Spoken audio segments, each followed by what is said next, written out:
Hello, I'm so happy to have you here this week. Welcome to Life at Home with Oreolu Ashunola. I'm your household management expert and the founder of Made for Me Services.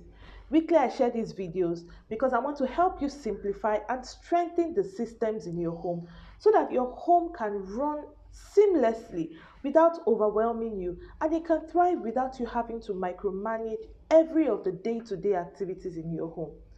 In this week's video, we are going to be talking about delegation. I mean, it's almost inevitable. As a working parent, as a busy entrepreneur, the responsibilities at work are growing, your family is growing, children are growing. Maybe you've moved houses from a smaller house that you started to a bigger house.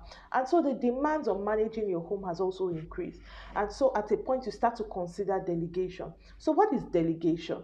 How can you manage your delegation?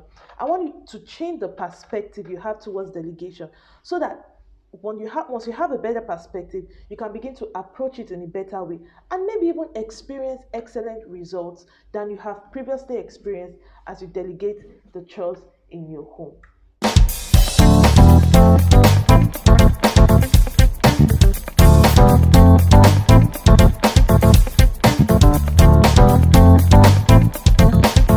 So when we talk about delegation, what we are saying is outsourcing the management of some part of the systems in your home to somebody else.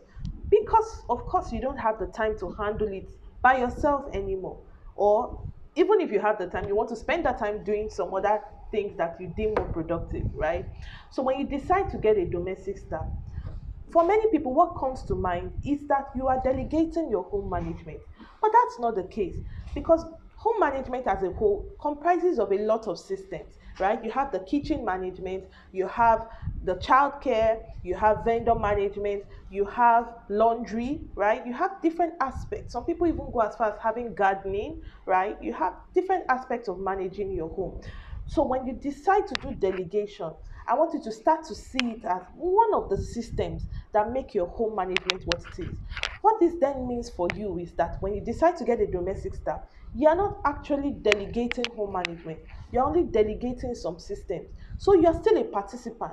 You're still involved in documentation, managing from the sidelines, ensuring that the person you are delegating to is not going outside of the values of your home, it's not crossing the boundary lines, it's not doing things that are against the things that you stand for within your home. So delegation does not mean that you get to take your hands completely off home management. It doesn't mean that you don't get to monitor things anymore. You put systems in place that help you to manage your delegation properly, right?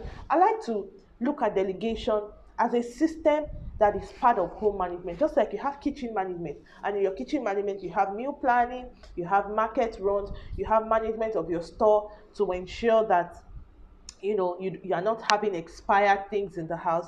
That is how I classify home management into different systems to make it easier to put structure in those systems, right? And so if you start to see delegation as one of the systems in your home, not you handing over the reins completely, you start to see that even delegation demands its own mini systems, right? There's a process for recruitment, there's a process for management, there's a process for training, there's a process for rewarding these domestic staff, there's a process for dishing out consequences for actions when they cross the boundary lines. So let me tie this all up together. Delegation is not you handing over the entire management of your home to somebody else, especially when it comes to the fact that you're not even employing a professional household manager. You're most likely employing a domestic staff, a housekeeper, a nanny. I want you to start to see your delegation as a system that you have to manage within your home management. So start to think of the systems you need to put in place, the mini systems, the processes, the documentation that you need to put in place in order for you to get your delegation right. Because I say this, right? What you do not know, if you do not understand your home management properly, you cannot delegate brilliantly. So you cannot take your hands off home management just because you think that you are going to be delegating sometime soon. You have to put systems. Remember, we talked about data, documentation, processes, and continuity last week. You have to put these same things in place as a structure in your delegation when you decide to finally delegate some part of your home management. I hope this put a better perspective in your view of delegation. And I hope that when you decide to get a domestic staff, you don't just approach it as something that you would abandon your home management to, but something that you have to do deliberately, intentionally, so that you can get it right and also thrive, just as you had decided to thrive in all other systems in your home. I'll see you next week with another video. I remain your household management expert. Thank you for watching. Bye.